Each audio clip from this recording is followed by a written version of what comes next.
દ્વાદશીની કથા, એકાદશી વ્રત પારાયણ કથા।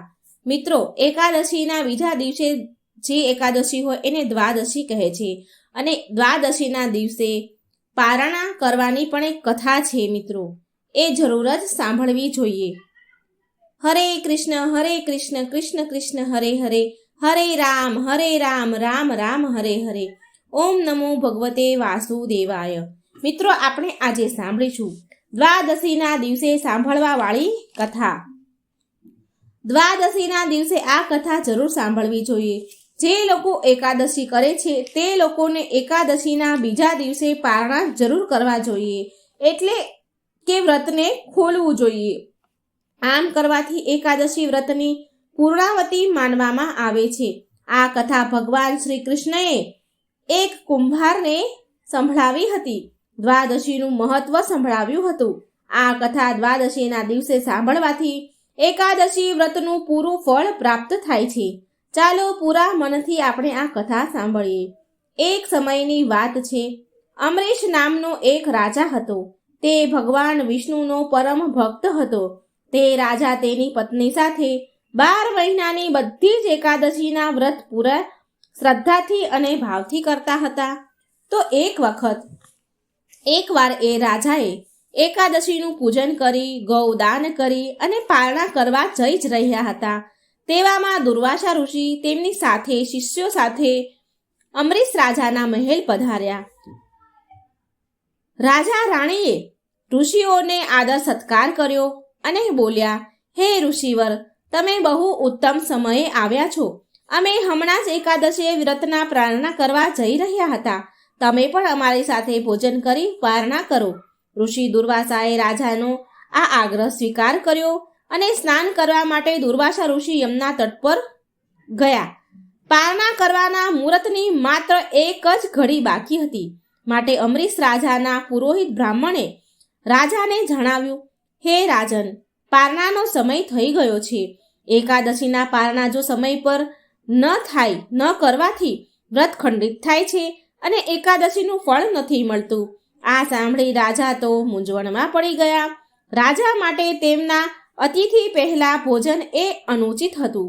પુરોહિત બ્રાહ્મણે એક સુઝાવ આપ્યો કે જો તમે ઠાકોરજીના ચરણામૃત ગ્રહણ કરી લેશો તો અતિથિનું અપમાન પણ નહીં થાય અને વ્રતના પારણા પણ થઈ જશે। પુરોહિત બ્રાહ્મણની વાત માનીને રાજા અમરીશ આમ કરવા તૈયાર થઈ ગયા। એ ઠાકોરજીનું ચરણામૃત ગ્રહણ કરવા જઈ જ રહ્યા હતા, તેવામાં ઋષિ દુર્વાસા આવી ગયા અને રાજાને જળ ગ્રહણ કરતા જોઈને તે રાજા પર બહુ ક્રોધિત થઈ ગયા અને બોલ્યા, હે રાજન, તમે તમારું વચન ભંગ કર્યું છે અને આનો દંડ તમને જરૂર મળશે। તમને આમ કહીને દુર્વાસા મુનિએ તેમના માથાના વાળની એક લટ કાઢી અને તેને પૃથ્વી પર ફેંકી દીધી। તેમાંથી એક ભયંકર રાક્ષસણી પ્રગટ થઈ અને એ રાજા અમરીશ તરફ જવા લાગી।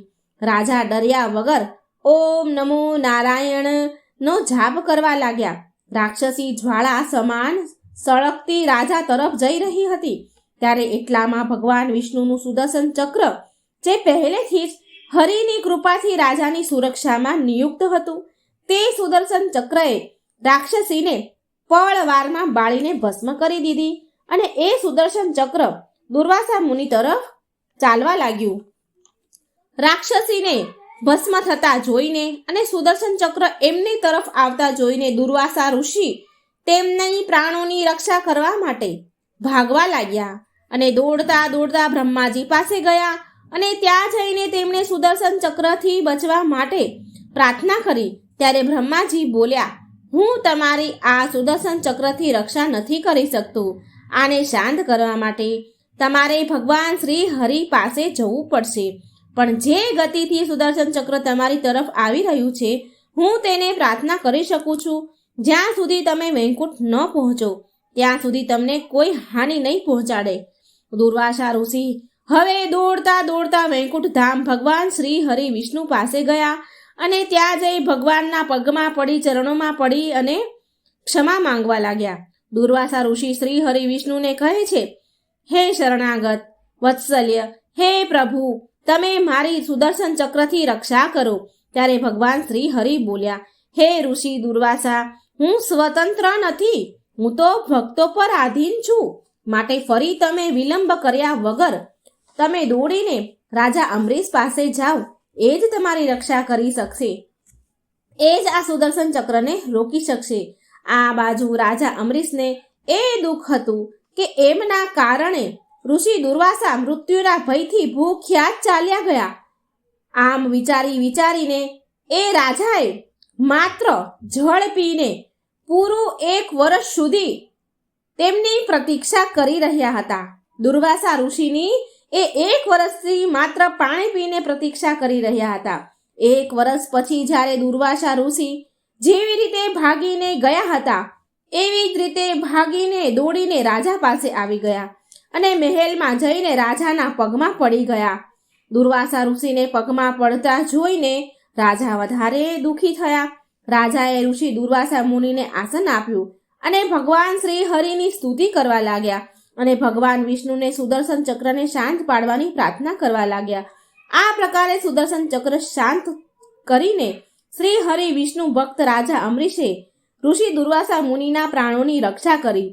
મિત્રો, આ હતી દ્વાદશીની કથા, જે આ દ્વાદશીના દિવસે જરૂર સાંભળવી જોઈએ. આનાથી આપણને એકાદશી વ્રતનું પૂરું ફળ મળે છે. તો મિત્રો, દરેક દ્વાદશીના દિવસે આ કથા જરૂર સાંભળજો, શેર કરજો, લાઈક કરજો અને આ ચેનલને સબસ્ક્રાઈબ જરૂર કરજો. હરે કૃષ્ણ કૃષ્ણ કૃષ્ણ હરે હરે, હરે રામ રામ રામ હરે હરે. ભગવાન તમને સુખ, સમૃદ્ધિ અને શાંતિ આપે એવી પ્રાર્થના સાથે ધન્યવાદ. જય શ્રી કૃષ્ણ. રાધે રાધે. Thank you.